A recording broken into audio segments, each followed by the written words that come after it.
मित्रांनो नमस्कार. कृषीधारा चॅनलमध्ये आपलं स्वागत आहे. आज एका नवीन व्हिडिओमध्ये आपण आलोत.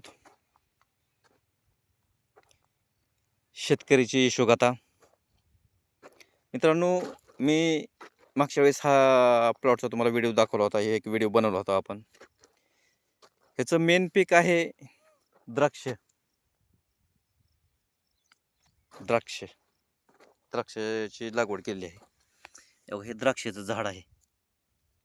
त्याच्यामध्ये आंतरपीक आहे ककडी केली होती. तर मित्रांनो ह्या टेम्परेचरच्या हिशोबाने ककडीला भाव चांगला पाहिजे होता. पण मित्रांनो तरीही शेतकऱ्याच्या पदरी निराशा पडलेली आहे. ह्या प्लॉटच्या अवस्थेकडे बघून तुम्हाला दिसतच असेल की 100% हा प्लॉट सोडून दिलेला आहे. मला सांगा मित्रांनो ह्याची लागवड करण्यापासून ह्याच्या मशागतीपासून किंवा ह्याच्या फवारणीपासून किती वेळ शेतकऱ्याचे पैसे गेले असतील. एवढा सुंदर आलेला प्लॉट सोडून द्यायची वेळ आली. मित्रांनो त्याच्या पाठीमागचं कारण हे तसंच आहे की आणायचं आपल्या हातामध्ये आहे, पण भाव ठरविणारे दुसरेच लोक आहेत. त्यांच्या म्हणण्याप्रमाणे भाव चालतो. शेतकऱ्याच्या हातामध्ये तेवढंच आहे की ते चांगल्या क्वालिटीचं उत्पन्न करून घेऊ शकतो, उत्पन्न आणू शकतो आणि तो मार्केटमध्ये नेऊ शकतो. पण ह्या सगळ्या पुढच्या जी गोष्टी असतात, पुढच्या जी अडचणी असतात ते सांगून येत नाहीत. आता हा प्लॉट जर समजा ही काय थोडा प्लॉट नाही मित्रांनो, तुम्हाला दाखवतो मी. ह्याला जर चांगला भाव मिळाला असता तर शेतकरी किती खुश झाला असता. तर हा प्लॉट पण जागेवर सोडून द्यावा लागला. मित्र.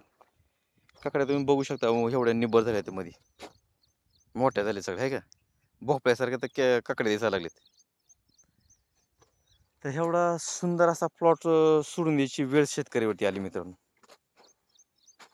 का आली तर भाव नाहीये, मार्केट नाहीये.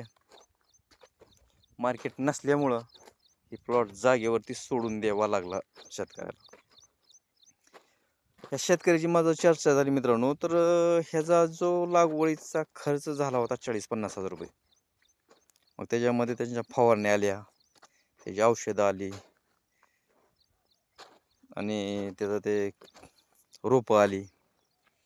तर ह्याच्यामध्ये त्याचा खर्च काहीच निघाला नाही. कारण ह्याचं काकड्या लागल्यापासून मार्केटमध्ये नेईपर्यंत नियोजन लावलं होतं, पण ह्याचं का मार्केट सापडलं नाही, ह्याचा भाव सापडला नाही आहे. त्याच्यामुळे हा सगळा प्लॉट जागेवरती सोडून द्यावा लागला मित्रांनो. हे सत्य आहे पण कडू आहे. हे पचवायची ताकद ह्या शेतकऱ्यामध्ये देवाने दिलेली आहे. तरी मित्रांनो शेतकरी एवढा हुशार आहे आणि एवढा अभ्यासू आहे. हा प्लॉट जरी गेला तर तो खचला नाही. न खचता त्यानं ह्याच्यामध्ये अजून एक आंतरपीक घेतलं, टोमॅटो. मित्रांनो हे तुम्ही बघू शकता, हे टोमॅटोची लागवड केलेली आहे मध्ये, दिसत असेल तुम्हाला. तर मित्रांनो टोमॅटोची लागवड झालेली आहे बघा, मध्ये दिसते तुम्हाला. टोमॅटो घेतलाय.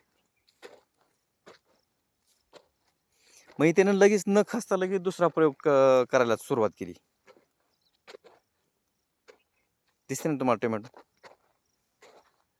लगेच दुसरं आंतरपीक त्यानं हे केल्याने होते अरे केलेच पाहिजे. त्याचं हे उदाहरण हा शेतकरी आहे. आणि मित्रांनो मी तुम्हाला सांगितलं, मागच्या व्हिडिओमध्ये हे सांगितलेलं आहे, कुठल्याही रोपाचं असेल, कुठलीही तुम्हाला काय अडचण असेल तर सुजित ढवळे यांना संपर्क करा. कुठली रोपं पाहिजे असेल, खात्रीशीर रोपं पाहिजे असतील, शेवंतीचे असतील, पेरूचे असतील, डाळिंबाचे असतील, कुठलेही असो, अशी खात्रीशीर रोपं मिळवून देणारं एकमेव ठिकाण म्हणजे सुजित भैया ढवळे. आणि लावलेपासून काढे मार्केटला नेईपर्यंतचं मार्गदर्शन त्यांच्याकडे आहे. त्यांच्याकडचं मार्गदर्शन घ्या. ते खूप चांगलं मार्गदर्शन करतात आणि शेतकऱ्याला बाहेर काढण्याचा 100% प्रयत्न सुजित भैया ढवळे हे करतात. मित्रांनो माहिती आवडली असेल तर लाईक करा, शेअर करा, सबस्क्राईब करा.